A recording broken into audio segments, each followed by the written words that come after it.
Muy buenos días, mis queridos amigos y hermanos que me escuchan, nuevamente con ustedes, trayéndole esta lección número 11, Ruth y Esther, y continuamos estudiando alusiones, imágenes y símbolos, cómo estudiar la profecía bíblica. Así que vamos a continuar con esta lección número 11 y vamos a ver cómo podemos encontrar un poco más de significado de tiempos del fin a través de estos dos libros.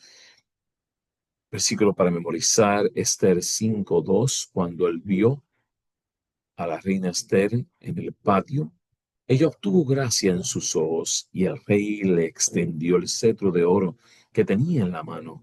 Entonces Esther se acercó y tocó la punta del cetro. Esta semana continuaremos explorando historias que prefiguran acontecimientos de los últimos días. Al utilizar acontecimientos y personas de la vida real, Dios nos ayuda a ver las cosas desde su perspectiva y a entender cómo interpretar las profecías registradas, luego que tienen el propósito de fortalecer nuestra fe. Nuestra atención se centra en dos mujeres importantes cuyas historias han tocado los corazones de innumerables generaciones, Ruth y Esther. Ruth es una viuda desposeída que encuentra la esperanza tras conocer al bondadoso Bus, su pariente redentor. Su matrimonio se ha convertido en una de las historias de amor favoritas de los cristianos por la forma en que refleja el amor de Cristo por nosotros. La otra historia se refiere a una joven que vive en un país extranjero donde se entera de un complot para destruir a su pueblo y se ve empujada al escenario principal del drama que se desarrolla para salvarlo. La profecía, una mujer simboliza al pueblo de Dios y arroja mucha luz acerca de cómo considera Él a su pueblo. Veamos los relatos bíblicos de estas dos mujeres cuyas circunstancias han quedado inmortalizadas en la palabra de Dios y tratemos de extraer las lecciones contenidas en sus experiencias. Ruth y Esther son los dos únicos libros de la Biblia cuyo protagonista principal es una mujer. Dos libros con dos historias impresionantes de las que podemos aprender importantes lecciones. Pero además de su valor histórico y moral, Ruth y Esther tienen un valor simbólico. Como mujeres representan a la iglesia fiel de Dios. Nos enseñan acerca del plan de redención y del último episodio en el conflicto entre Cristo y Satanás.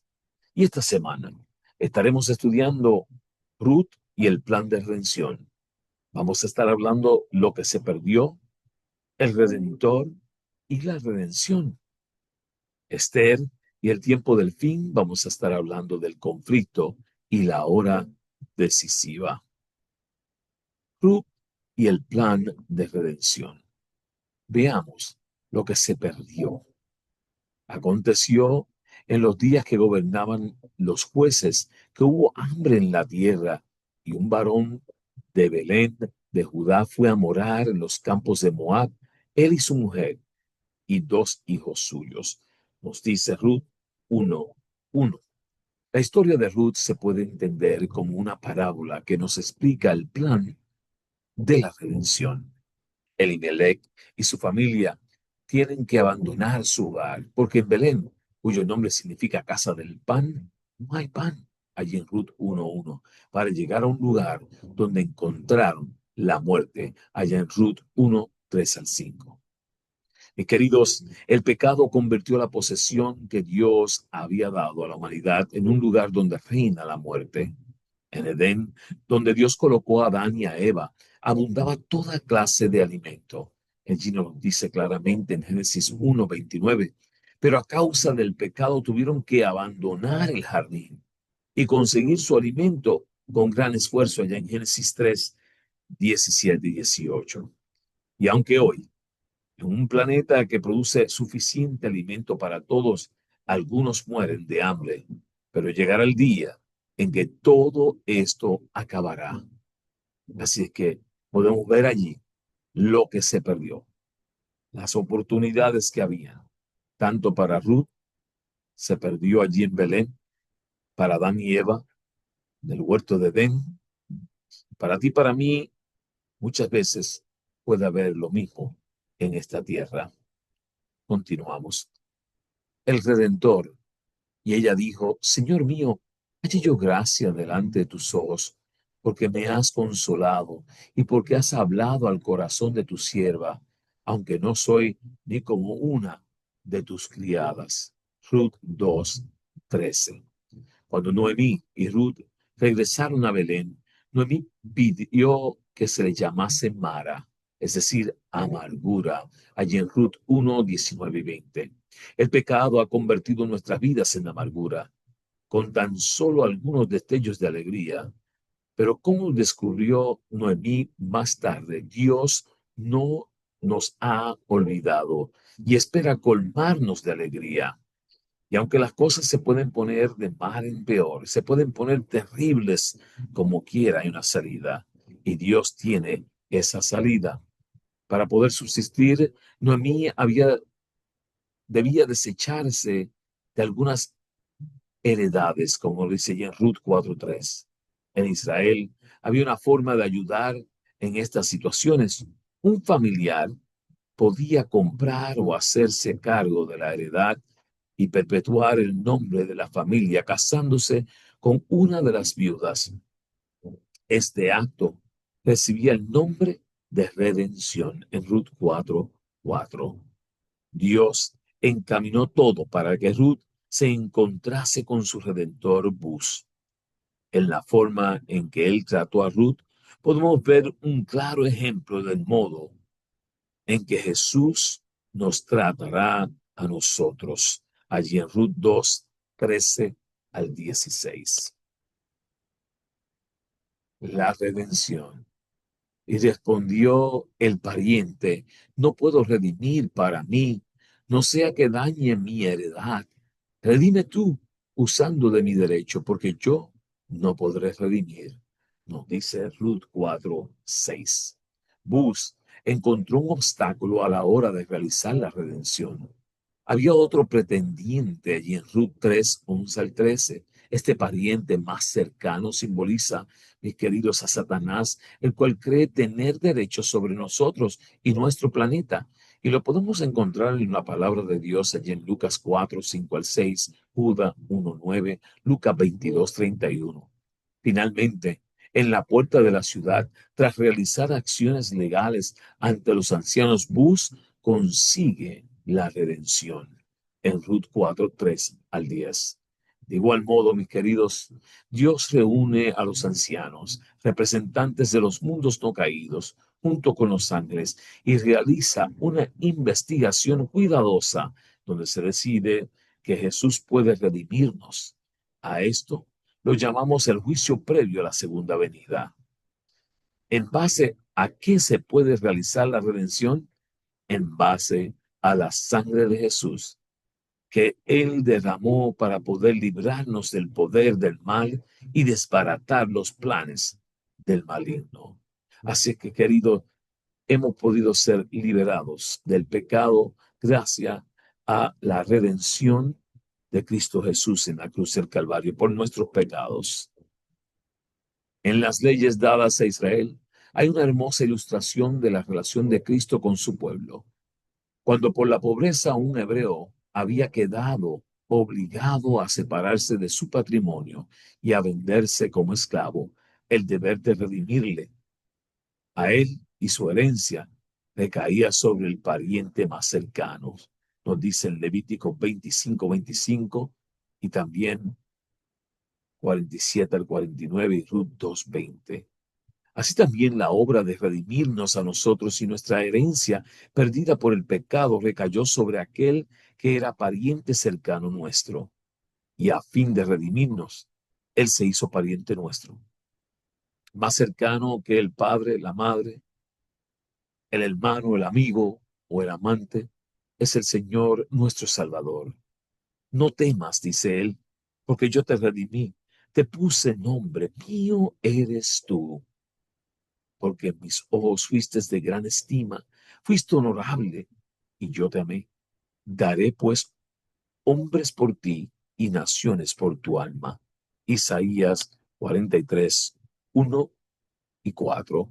Y también nos habla de esto allí en el Deseo de todas las gentes, página 294. Fuimos redimidos por la sangre de Cristo Jesús. Esther y el tiempo del fin. Vamos a ver qué nos habla acerca de Esther y el tiempo del fin. El conflicto. Y fueron enviados cartas por medio de correos a todas las provincias del rey con la orden de destruir, matar y exterminar a todos los judíos, jóvenes y ancianos, niños y mujeres, en un mismo día, en el día 13 del mes duodécimo, que es el mes de Adar, y de apoderarse de sus bienes. Allí en Esther 3:13. Conocemos toda la historia y pensemos en el libro de Esther como un símbolo del tiempo del fin. Satanás, representado por Amán, decreta la muerte de todo aquel que no se postre ante él. La iglesia remanente, representada por Esther, actúa en el momento oportuno. Finalmente, la iglesia es liberada y Satanás y sus seguidores son destruidos. Amán recibe autoridad sobre el reino de Persia y todos le adoran, excepto el judío Mardoqueo. Enterado de esto, decide matar a todos los judíos en Esther 3, 1 al 6. En el tiempo del fin, mis queridos, Satanás exigirá ser adorado a través de diversos poderes políticos y religiosos. Aunque no acepte, aquel que no acepte deberá morir. Nos dice en Apocalipsis 13, 14 al 15. Un pequeño grupo, a pesar del decreto de muerte, decidirá seguir adorando al Creador en el día que Él señaló y no en el día en que Satanás quiere que se haga. Allá en Éxodo 28 al 11 nos habla del día que el Creador creó para que nosotros adoráramos, y también en Apocalipsis 14:7 nos dice quiénes serían esas personas que como quiera van a continuar adorando en ese día creado por Dios. La hora decisiva, porque si callas absolutamente en este tiempo, respiro y liberación vendrán de alguna otra parte para los judíos, mas tú y la casa de tu padre pereceréis. Y quién sabe si para esta hora has llegado al reino, allí en Esther 4:14. Esther era la mujer que Dios había puesto en el lugar indicado en el momento preciso. Y tú, mi querido amigo que me escuchas, posiblemente eres esa misma persona puestas en ese lugar indicado, en el momento preciso, para poder hablar palabra de vida. Y a pesar de sus miedos iniciales, decidió cumplir su misión, aún a riesgo de su propia vida. Esther 4:7-16, podemos ver cómo ella expuso su vida. Cuando acabó la persecución de la iglesia en 1798, Satanás centró su ataque contra una iglesia fiel que estaba surgiendo allí en Apocalipsis 12:17 y también Apocalipsis 10. Esta iglesia remanente, la iglesia adventista, aunque imperfecta, está llamada a cumplir la misión de Dios en un momento decisivo, a mantenerse fiel a los mandamientos de Dios cuando el mundo entero los pisotee, allá en Apocalipsis 12:17, la parte B de ese versículo, y Apocalipsis 13:15. Finalmente, los judíos fueron liberados y celebraron una gran fiesta. Purim. Esther 9:20-22. Nuestro Purim será una fiesta continua que no durará solo 2 días, sino toda una eternidad, en Apocalipsis 7:13-17. Mis queridos, el Cristo triunfante, el 25 de diciembre, del linaje de White, escribe: la historia se repite. La misma mente magistral que maquinó contra los fieles en siglos pasados, obra ahora a fin de controlar a las iglesias caídas para que por medio de ellas Él pueda condenar y ejecutar sentencias de muerte sobre aquellos que no adoran el sábado idólatra. Pero aunque así parezca, no libramos una lucha con seres mortales. No guerreamos contra sangre y carne, sino contra principados, contra poderes, contra gobernadores de las tinieblas de este mundo, contra espíritus impíos en las regiones celestes. Sin embargo, si el pueblo de Dios deposita toda su confianza y su fe en el poder divino, toda estratagema de Satanás será tan ciertamente derrotada en nuestro tiempo como lo fuera en los días de Mardoqueo. Así que, mis queridos, como quiera, Dios estará trabajando para librarnos de el enemigo y cualquier artimaña que él esté planeando. Satanás despertará indignación contra la minoría que se niega a aceptar las costumbres y las tradiciones populares, hombres encumbrados y célebres. Se unirán con los inicuos y los viles para concertar contra el pueblo de Dios. Las riquezas, el genio y la educación se combinarán para cubrirlo de desprecio. Gobernantes, ministros y miembros de iglesia perseguidos conspirarán contra ellos, de viva voz, por la pluma, mediante jactancias, amenazas y el ridículo procurarán destruir su fe. Por calumnias y apelando a la ira, algunos despertarán las pasiones del pueblo. Al no poder presentar una así dicen las escrituras contra los que defienden el día de reposo bíblico, recurrirán decretos opresivos para suplir la falta. Con el fin de obtener popularidad y apoyo, los legisladores cederán a la demanda por leyes dominicales, pero los que temen a Dios no pueden aceptar una institución que viola un precepto del decálogo. En este campo de batalla se peleará el último gran conflicto en la controversia entre la verdad y el error. Y no se nos deja en la duda en cuanto al resultado. Hoy, como en los días de Esther y Mardoqueo, el Señor vindicará su pueblo y su verdad.